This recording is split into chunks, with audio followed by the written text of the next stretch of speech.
بڑا بن جاتا ہے. تو اس سے سوسائٹی کے اندر ایک امبیلنس کریٹ ہو جاتی ہے. کل کا کوئی لونڈا ہوتا ہے. آج کل موبائل فون کے اندر بھی سٹہ بازی کی کئی ساری اپلیکیشنز آتی ہیں. خصوصاً جب ہندوستان کے اندر IPL کا ٹورنامنٹ چلتا ہے اس دوران سٹے بازی کی مختلف اپلیکیشنز سامنے آ جاتی ہیں. اور اس کے اندر ہم نے دیکھ لیا کوئی نوجوان ہوتا ہے, اسے 2 وقت کی روٹی بھی اچھے سے نصیب نہیں ہوتی ہے, راتوں رات وہ کروڑ پتی بن جاتا ہے. سیدھی سی بات ہے, سوسائٹی کے اندر یہ چیز کتنی امبیلنس کریٹ کرتی ہے. دیٹس وائی اللہ تبارک و تعالیٰ نے فرما دیا ہے کہ یہ آپ کے اندر بغض اور دشمنی پیدا کر دے گا. اور اس کی ایک اور قباحت کیا ہے؟ وَيَصُدَّكُمْ عَنْ ذِكْرِ اللَّهِ وَعَنِ الصَّلَاةِ. اور یہ جو شیطان ہے یہ مزید یہ بھی چاہتا ہے کہ تمہیں روکے اللہ کی یاد سے اور نماز سے. چنانچہ شراب اور جوا دونوں کے اندر یہ پرابلم ہے, یہ قباحت ہے کہ یہ انسان کے ٹائم کو بھی ضائع کرتا ہے. اس کے بعد انسان کی جو عقل ہے وہ بھی صحیح ڈھنگ پر نہیں رہتی ہے, صحیح ڈھنگ پر نہیں سوچتی ہے. تو اس سلسلے میں اس چیز کو اللہ تبارک و تعالیٰ نے مسلمانوں کے لیے حرام قرار دیا ہے. فَهَلْ أَنْتُمْ مُنْتَهُونَ. اب بالکل یہاں پر خطرناک رخ اختیار کیا جاتا ہے. فرمایا جاتا ہے کہ مسلمانوں ہم نے تو آپ کے لیے بالکل واضح کر دیا ہے کہ اس کے اندر کس کس قسم کی قباحت ہیں, تو اب رک جاتے ہو کہ نہیں؟ اسلامی نظام کے اندر بھی حکمران کو اس بات کی پابندی کرنی چاہیے کہ کسی بھی طرح سے شراب کی کوئی بھی شک سماج میں نہ پاتی ہو. حدیث پاک کے اندر بھی شراب کے حوالے سے جتنی بھی ایکٹیویٹیز ہیں ان پر بھی قطعی طور پر لعنت قرار دی گئی ہے. ابن عمر رضی اللہ تعالی عنہ کی روایت ہے کہ حضور صلی اللہ علیہ وسلم نے فرمایا اللہ تعالیٰ نے لعنت فرمائی ہے شراب پر, اس کے پینے والے پر, پلانے والے پر, بیچنے والے پر, خریدنے والے پر, کشیدہ کرنے والے پر, کشیدہ کرانے والے پر, اور دوہ کر لے جانے والے اور اس شخص پر جس کے لیے وہ دوہ کر لی جاتی ہے. تو اس سلسلے میں شراب کے حوالے سے اب ہم کہہ سکتے ہیں کہ جوے کے حوالے سے, اب ہم کہہ سکتے ہیں کوئی بھی اللہ کی نافرمانی کی جو عمل ہے اس کے حوالے سے کوئی بھی شخص ہو کسی بھی طرح کا کوئی وہ مدد اس کام میں کرتا ہوگا, اللہ تبارک و تعالیٰ ان تمام افراد سے بیزار ہے. اس لیے فرما دیا جاتا ہے کہ رک جاؤ. اب ہم دیکھتے ہیں کہ جیسا کہ میں نے ابھی آپ سے کہا کہ تدریجی عمل اختیار کرنی ہوتی ہے اصلاح کے حوالے سے. تو جب یہ حکم وارد ہوا تو مدینہ کی گلیوں کے اندر شراب اس طریقے سے بہہ گیا کہ لگتا تھا کہ کوئی سیلاب آ گیا ہے, کیونکہ مسلمانوں کی تربیت اس نہج پر اس ڈھنگ پر کی گئی تھی کہ اب وہ بالکل ریڈی تھے اس چیز کو یکسر چھوڑنے کے لیے. اس کے بعد آیت نمبر 92 وَأَطِیعُوا اللَّهَ وَأَطِیعُوا الرَّسُولَ وَاحْذَرُوا. اور اطاعت کرو اللہ کی اور اطاعت کرو اس کے رسول صلی اللہ علیہ وآلہ وسلم کی, اور ان کی نافرمانی سے بچتے رہو. فَإِن تَوَلَّيْتُمْ. پھر اگر تم پیٹھ موڑ لوگے, فَاعْلَمُوا. تو جان لو, انما علی رسولنا البلاغ المبین. کہ ہمارے رسول پر تو ذمہ داری ہے بس صاف صاف پہنچا دینے کی. اصلاح کے حوالے سے بھی, اصلاح کے کام کے حوالے سے بھی بعض دفعہ ہمارے جو مصلحین ہیں یہ ان پر غصہ طاری ہوتا ہے, ان کے اندر وہ حکمت کا پہلو غائب ہو جاتا ہے اور یہ لوگوں کو کوستے رہتے ہیں, یہ جذبات میں بہک جاتے ہیں. نہیں, بالکل ایسی بات مطلوب نہیں ہے. ایک مصلح کو, ایک وائز مبلغ اور خطیب کو چاہیے کہ بڑے موافقانہ انداز میں اللہ تبارک و تعالیٰ کی بات کو سامنے رکھیں، جذبے کے ساتھ، امید کے ساتھ کہ لوگ اپنی اصلاح کریں گے۔ لیکن یہ چیز بالکل بھی مطلوب نہیں ہے کیا ان کے پیچھے یا ان کی جو باقی قبیحات ہیں یا ان کو کوسو گے، ان پر اپنے غصے کو ظاہر کرو گے، ان کی برائیاں اور خامیاں سامنے رکھو گے، بالکل یہ بات مطلوب نہیں ہے۔ یہی بات نبی صلی اللہ علیہ وسلم سے بھی کہی جا رہی تھی کہ اے نبی صلی اللہ علیہ وسلم، بالکل ایک وائز جو ہوتا ہے، مسلح جو ہوتا ہے، اس کے دل کے اندر تڑپ ہوتی ہے۔ جس طریقے سے نبی صلی اللہ علیہ وسلم کے اندر تڑپ تھی، اس طرح کی تڑپ تھی کہ اللہ تبارک و تعالیٰ نے ان سے کہا کہ اے میرے نبی، معلوم ہوتا ہے کہ آپ شاید اپنے آپ کو بالکل ان لوگوں کے پیچھے قربان کر دیں گے۔ یہ چیز مطلوب نہیں ہے۔ مطلوب کیا ہے؟ انما علی رسولنا البلاغ المبین، آپ کی تو یہ ذمہ داری ہے کہ آپ بس صاف صاف پہنچا دینے والے ہیں۔ اس کے بعد اگلی آیت جو ہے اس میں یہ فرما دیا جا رہا ہے کہ اگر اب کسی شخص نے اس سے پہلے ایسا کوئی کام کیا ہے تو اس کے ساتھ کون سا معاملہ ہوگا۔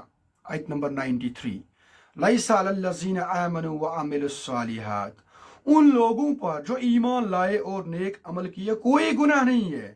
جناح فی ما طعموا، اس سے پہلے جو وہ کھا پی چکے ہیں، یعنی کہ اس سے پہلے اس طریقے کا قطعی حکم ابھی وارد نہیں ہوا تھا، تو اس سلسلے میں اگر کسی شخص نے شراب کے حوالے سے، جوئے کے حوالے سے اگر کوئی کام کیا ہے تو اللہ تبارک و تعالیٰ اس سے معاف کر دیں گے۔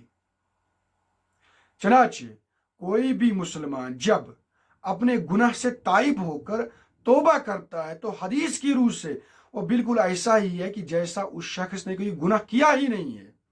اسی طریقے سے اب اگر یہاں پر مسلمانوں نے یا ان اشخاص نے جو اس سے پہلے یہ کام کیا کرتے تھے، انہوں نے توبہ کی اور وہ دور رہے، تو وہ بالکل ایسی بات ہے کہ انہوں نے کوئی گناہ نہیں کیا ہے اور وہ اس چیز سے بری ہیں کہ انہیں مزید کوئی باز پرس ہو۔ اس کے بعد فرما دیا جاتا ہے اذا متقوا وآمنوا، جب تک وہ تقوی کی روش اختیار کیے رکھیں اور ایمان لائیں، وعملوا الصالحات، اور نیک عمل کریں، ثم اتقوا، پھر مزید تقوی اختیار کریں، وآمنوا، اور ایمان لائیں، ثم اتقوا واحسنوا، اور پھر تقوی اختیار کریں اور تقوی میں آگے بڑھ جائیں اور درجہ احسان پر فائز ہو جائیں۔ واللہ یحب المحسنین، اور اللہ تعالی محسنوں سے محبت کرتا ہے۔ یہاں پر یہ آیت اصل میں اطاعت کے درجے بیان کرتی ہے اور اس کی تشریح حدیث جبریل کے اندر بھی نہایت ہی اچھے سے ہوتی ہے۔ چنانچہ پہلے کہا گیا ہے کہ جب تک وہ تقوی کی روش اختیار کیے رکھیں اور ایمان لائیں اور نیک عمل کریں، یہ چیز اسلام کہلاتا ہے۔ یعنی کہ کسی شخص سے ظاہر میں جو چیز نمایاں ہوتی ہے اس سے ہم کہتے ہیں کہ اس نے اسلام لایا۔ جیسا کہ حضرت جبریل علیہ السلام ایک دفعہ انسانی شکل میں نبی صلی اللہ علیہ وسلم کی خدمت میں حاضر ہوئی اور سوال کیا کہ اے نبی صلی اللہ علیہ وسلم، مجھے اسلام کے بارے میں کچھ کہیے۔ تو نبی صلی اللہ علیہ وسلم نے فرمایا، اسلام یہ ہے کہ تم اس بات کی گواہی دو کہ اللہ کے سوا کوئی معبود نہیں اور محمد الرسول اللہ اللہ کے برگزیدہ پیغمبر ہیں، نماز قائم کرو، زکوٰۃ ادا کرو، رمضان کے روزے رکھو اور بیت اللہ کا حج کرو۔ یہ چیز اسلام کہلاتا ہے اور اسلام ظاہر بین ہوتا ہے، یعنی کہ جب کوئی شخص ایمان لاتا ہے تو باقی انسانوں کو بھی واضح طور پر یہ بات دکھتی ہے کہ اس شخص نے ایمان لایا۔ لیکن اس کے بعد اس کا ایک اور درجہ ہے اور بہترین درجہ ہے، آگے کا سٹپ ہے، وہ کیا ہے؟ ثم اتقوا، مزید تقوی اختیار کرو۔ ثم اتقوا وآمنوا، اور مزید ایمان لاؤ۔ اس کے بعد حضرت جبریل علیہ السلام نے مزید سوال کیا کہ اے نبی صلی اللہ علیہ وسلم مجھے ایمان کے بارے میں کچھ بتا دیجئے۔ تو نبی صلی اللہ علیہ وآلہ وسلم نے فرمایا ایمان یہ ہے کہ تم اللہ پر ایمان لاؤ، اس کے فرشتوں پر ایمان لاؤ، اس کی کتابوں پر ایمان لاؤ، اس کے رسولوں پر ایمان لاؤ، یوم آخر پر ایمان لاؤ، اور تقدیر کی اچھائی اور برائی پر ایمان لاؤ۔ اب یہ جو چیزیں ہیں، ایمان کی جو کیفیات ہیں، یہ انسان کے دل کے ساتھ زیادہ وابستہ ہوتی ہیں۔ کوئی بھی انسان کسی دوسرے انسان کی جو ایمانی لیول ہے اس کو جج یا چیک نہیں کر سکتا ہے۔ یہی بات اسلامی حکومت کے لیے بھی ثابت ہوتی ہے کہ وہ اسلام کی بنیاد پر اپنی رعایا کے ساتھ معاملہ کر سکتا ہے، لیکن ایمان کا جو معاملہ ہے یہ ہم کسی کا ناپ نہیں سکتے ہیں۔ اس کے بعد حضرت جبریل علیہ السلام نے مزید سوال کیا اے نبی صلی اللہ علیہ وسلم مجھے احسان کے بارے میں کچھ بتائیے، جس طریقے سے یہاں پر کہا گیا ہے ثم اتقوا، مزید تقوی میں آگے بڑھو، اور اس درجے تقوی میں آگے بڑھو واحسنوا، کہ آپ درجہ احسان پر فائز ہو جاؤ۔ تو جب نبی صلی اللہ علیہ وسلم سے سوال کیا گیا کہ احسان کیا ہے، تو نبی صلی اللہ علیہ وسلم نے فرمایا اب آپ ایمانی لیول میں آگے بڑھیں گے اور آپ کے اندر یہ کیفیت پیدا ہوگی اپنا کوئی بھی کام کرتے وقت کہ تم اللہ کی عبادت اس طرح کرتے ہو کہ گویا اللہ تمہیں دیکھ رہا ہے۔ اب اگر یہ کیفیت آپ کے اندر پیدا نہ ہو تو کم سے کم آپ کے اوپر یہ کیفیت پیدا ہونی چاہیے کہ آپ اللہ کو دیکھ رہے ہیں۔ تو اس سلسلے میں یہ جو سٹپ ہے، لاسٹ سٹپ ہے ایمان کا، اس میں ایمان عین الیقین، حق الیقین کے طور پر راسخ ہو جاتا ہے، اور انسان کو اللہ تبارک و تعالیٰ کے ساتھ اپنا تعلق اس طرح کا لگتا ہے کہ گویا اللہ تبارک و تعالیٰ اس سے براہ راست دیکھ رہے ہیں، گویا اللہ تبارک و تعالیٰ کی مرضی کے مطابق ہی انسان اپنی زندگی چلاتا ہے۔ پھر حدیث میں فرما دیا گیا ہے کہ جب آپ اس ایمان کی اس لیول تک پہنچ جاتے ہیں تو آپ دیکھتے تو اپنی آنکھ سے ہیں، لیکن یہ آنکھ وہی دیکھتی ہے جو اللہ تبارک و تعالیٰ چاہتے ہیں۔ آپ کے جو کان ہیں یہ تو آپ کے خود کے ہیں، سنتے تو آپ ہیں، لیکن یہ وہی کچھ سنیں گے جو اللہ تبارک و تعالیٰ چاہیں گے، جو اس سے پسند ہوں گے۔ آپ کی زبان ہے، یہ بظاہر تو آپ کی خود کی زبان ہے، لیکن اس زبان سے وہی کلام نکلے گا جو اللہ تبارک و تعالیٰ کو پسند ہے۔ آپ کے جو ہاتھ ہیں یہ تو بظاہر آپ کے ہیں، اس سے آپ خود کا فائدہ حاصل کر رہے ہیں، لیکن یہ وہی فائدہ حاصل کریں گے جو اللہ تبارک و تعالیٰ کو پسند ہوگا۔ آپ کی ٹانگیں ہیں، یہ بظاہر آپ خود استعمال کرتے ہیں اپنی منفعت کے لیے، اپنے فائدے کے لیے، لیکن یہ اسی سمت میں چلیں گے جس سمت میں اللہ تبارک و تعالیٰ ان ٹانگوں کا چلنا پسند کریں گے۔ تو یہ وہ لیول ہے کہ جہاں پر انسان کا پورا جسم، انسان کی پوری نفسیات، انسان کا پورا عقیدہ، انسان کی پوری تمام اعمال اسی سمت میں چلتی ہیں جس سمت میں اللہ تبارک و تعالیٰ کو یہ مطلوب اور مقصود ہوتی ہیں۔ اللہ تبارک و تعالیٰ اس کے بعد فرماتے ہیں واللہ یحب المحسنین، تو یاد رکھو اللہ تبارک و تعالیٰ محبت کرتے ہیں انہیں محسنوں سے۔ اسی درجہ احسان پر جو لوگ فائز ہو جاتے ہیں اللہ تبارک و تعالیٰ ان سے بے حد محبت کرتے ہیں۔ تو یاد ہو جائے کہ اللہ تبارک و تعالیٰ جس سے محبت کرے گا اسے کسی چیز کی کوئی بھی فکر نہیں رہتی ہے۔ دنیا کا کوئی بھی معاملہ ہو اس سے کوئی بھی پریشانی نہیں ستا سکتی ہے، کیونکہ اللہ تبارک و تعالیٰ نے اس شخص کو محبوب بنا رکھا ہوتا ہے۔ اللہ تبارک و تعالیٰ سے دعا ہے کہ ہم سب کو اپنا محبوب بنائیں اور ہم ان محسنین میں شمار ہو جائیں کہ جہاں پر جن لوگوں کی تمام اعمال اسی سمت میں چلتی ہیں جس سمت میں اللہ تبارک و تعالیٰ کو مطلوب اور مقصود ہوتی ہیں۔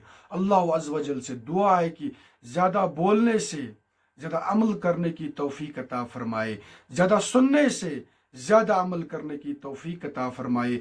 بولنے میں ڈیفینیٹلی کوئی نہ کوئی غلطی ہوئی ہوگی، اللہ تبارک و تعالیٰ اس سے معاف کرے۔ سننے میں اگر کوئی خطا ہوئی ہوگی تو اللہ تبارک و تعالیٰ اس سے ہمارے دلوں سے محو کر دے۔ ربنا تقبل منا انك انت السميع العليم وتب علينا يا مولانا انك انت التواب الرحيم وصلى الله تعالى على خير خلقه محمد وعلى آله واصحابه اجمعين برحمتك يا ارحم الراحمين۔